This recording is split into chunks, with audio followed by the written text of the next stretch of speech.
ரசிகனே என் அருகில் வா, ரசிகனே என் அருகில் வா, ரசிக்கவா.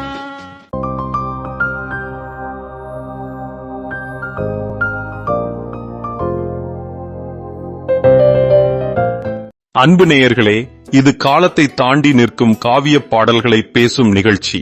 இன்று நாம் பயணிக்கப் போவது ஒரு சாதாரண தொடக்கத்திலிருந்து தமிழ் சினிமாவின் இசை அரியணையை அலங்கரித்த ஒரு மாபெரும் கலைஞனின் முதல் அத்தியாயத்திற்கு. ஆம், அது 1976. இளையராஜா என்ற மாபெரும் பெயர் திரையுலகில் உதிக்க காத்திருந்த நேரம். அந்த பயணத்தை தொடங்கி வைத்த படம் அன்னக்கிளி. அந்த பயணத்தை உலகறியச் செய்த பாடல் அன்னக்கிளி உன்னை தேடுதே. இந்த எளிய கிராமத்து கதை ஒரு புதிய இசையின் பிறப்பிடமாக மாறியது எப்படி? வாருங்கள் அந்த கதைக்குள் செல்வோம். இளையராஜாவுக்கு அன்னக்கிளி திரைப்படத்தில் இசையமைக்கும் வாய்ப்பை கொடுத்தவர் தயாரிப்பாளர் பஞ்சு அருணாச்சலம். இசையமைப்பாளர் A.M. ராஜா இருந்ததால் ராசையா என்ற பெயருடன் இளைய என்ற அடைமொழியைச் சேர்த்து இளையராஜா என்று பெயர் சூட்டினார் பஞ்சு அருணாச்சலம். தனது முதல் படத்திலேயே இளையராஜா ஒரு சவாலை சந்தித்தார். அன்னக்கிளி உன்னை தேடுதே என்ற சோக பாடலை பதிவு செய்யும் போது ஒரு எதிர்பாராத சம்பவம் நடந்தது. பாடலை பதிவு செய்ய முதல் டேக் எடுத்த போது மின்சாரம் தடைப்பட்டது. சரி, இரண்டாம் டேக் எடுக்கும்போது ரெக்கார்டிங் உதவியாளர் சுவிட்சை போட மறந்துவிட்டாராம். அதனால் பாடல் சரியாக பதிவாகவில்லை. மூன்றாவது முறைதான் பாடல் தெளிவாக பதிவானது. ஒரு மாபெரும் இசைக்கலைஞனின் முதல் அடியிலேயே இத்தனை தடுமாற்றங்களா? ஆனால் அந்த தடுமாற்றங்களையெல்லாம் தாண்டி அந்த பாடல் வரலாறு படைத்தது. இந்த சம்பவத்தை இளையராஜா சில மேடைகளில் நினைவு கூர்ந்திருக்கிறார். இதுவே அந்த பாடலுக்கு இருந்த காலத்தால் அழியாத சக்தியாக இருக்கலாம். இந்த பாடலுக்கு வரிகள் எழுதியவர் படத்தின் கதையாசிரியர் பஞ்சு அருணாச்சலம்.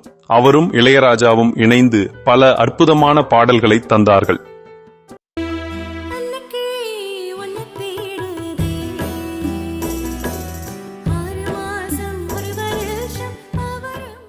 எளிமையான தமிழில் ஆழமான கிராமத்து உணர்வுகளை இந்த பாடலின் வரிகள் வெளிப்படுத்துகின்றன.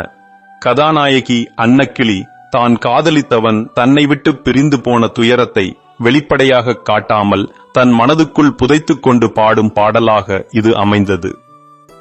இந்த பாடலில் காதலின் பூரிப்பை குறிக்கும் வண்ணக்கிளி உன்னை தேடுதே என்ற மகிழ்ச்சியான பல்லவியும், அதன் பிரிவின் துயரத்தை குறிக்கும் அன்னக்கிளி உன்னை தேடுதே என்ற சோகமான பல்லவியும் ஒரே மெட்டில் பயன்படுத்தப்பட்டிருக்கும். இது வரிகளுக்கும் இசைக்கும் இடையேயான அற்புதமான பிணைப்பை காட்டுவதுடன் காதலின் இருவேறு உணர்வுகளை ஒரே பாடலில் கொண்டு வந்திருக்கும் சிறப்பு. இந்த இடத்தில்தான் இளையராஜாவின் இசை தனித்து நிற்கிறது.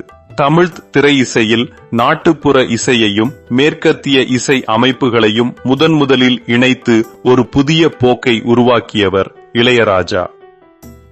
அன்னக்கிளி உன்னை தேடுதே பாடல் நாட்டுப்புற இசையின் வேர்களை தொட்டாலும் அதன் பின்னணி இசையில் அமைந்திருக்கும் ஸ்ட்ரிங் ஆர்கெஸ்ட்ரேஷன் எனப்படும் வயலின்களின் கோர்வை, மேற்கத்திய கிளாசிக்கல் இசையின் தாக்கத்தை காட்டும் வயலின்களின் அலையான இசை அன்னக்கிளியின் கண்ணீரையும் ஏக்கத்தையும் கேட்பவரின் மனதிற்குள் கடத்திவிடும்.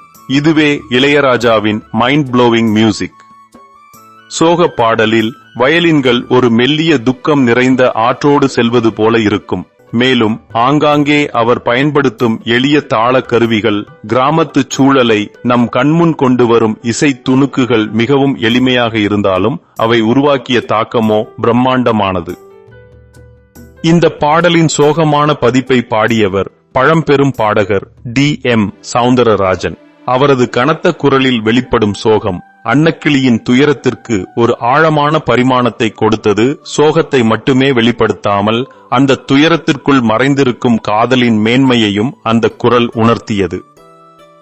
இந்த பாடல் வெளியான போது கிராமப்புற பாடல்களுக்கு இருந்த மதிப்பையும் மரபு இசையின் மீதான பார்வையையும் ஒட்டுமொத்தமாக மாற்றியமைத்தது. பாடல்கள்தான் படத்திற்கு கிடைத்த மிகப்பெரிய வெற்றி. திரையரங்குகளில் படம் ஓடிக்கொண்டிருக்கும் போது டைட்டிலில் இளையராஜாவின் பெயர் வரும்போது ரசிகர்கள் கைதட்டினார்கள் என்றால் அதுதான் அவரின் இசைக்கு கிடைத்த முதல் அங்கீகாரம்.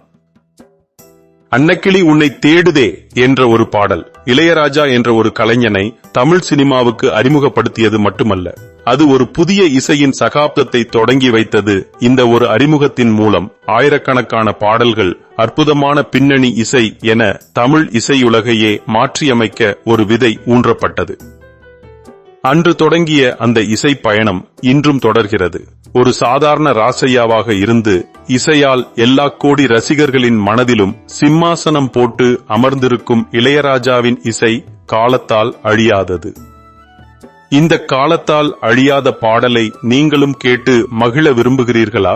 கீழே கமெண்டில் உங்கள் கருத்தை பகிருங்கள். அடுத்த பதிவில் இளையராஜாவின் வேறு எந்த பாடலை பற்றி பேசலாம். ஆகவே நண்பர்களே, இந்த இசையின் ஆழத்தை மீண்டும் மீண்டும் கேளுங்கள். இளையராஜா என்ற பெயரின் பின்னால் இருக்கும் மேதைமையை உணருங்கள். உங்கள் ஆதரவு இருந்தால் இன்னும் பல மறைக்கப்பட்ட வைரங்களை தேடி புதுப்பித்து உங்கள் முன் சமர்ப்பிக்க காத்திருக்கிறோம். இந்த முழு பாடல்களையும் கேட்க கீழே டிஸ்கிரிப்ஷனில் உள்ள லிங்கை கிளிக் செய்யுங்கள். உங்களுக்கு தெரிந்த அதிகம் கேட்கப்படாத ராஜா பாடல்களை கமெண்டில் சொல்லுங்கள். அடுத்த எபிசோடில் உங்கள் விருப்ப பாடலும் இடம்பெறலாம். மறக்காமல் ராஜரசிகன் மற்றும் ராஜதர்பார் சேனலுக்கு சப்ஸ்கிரைப் செய்யுங்கள். மீண்டும் ஒரு இனிய இசை பயணத்தில் சந்திப்போம்.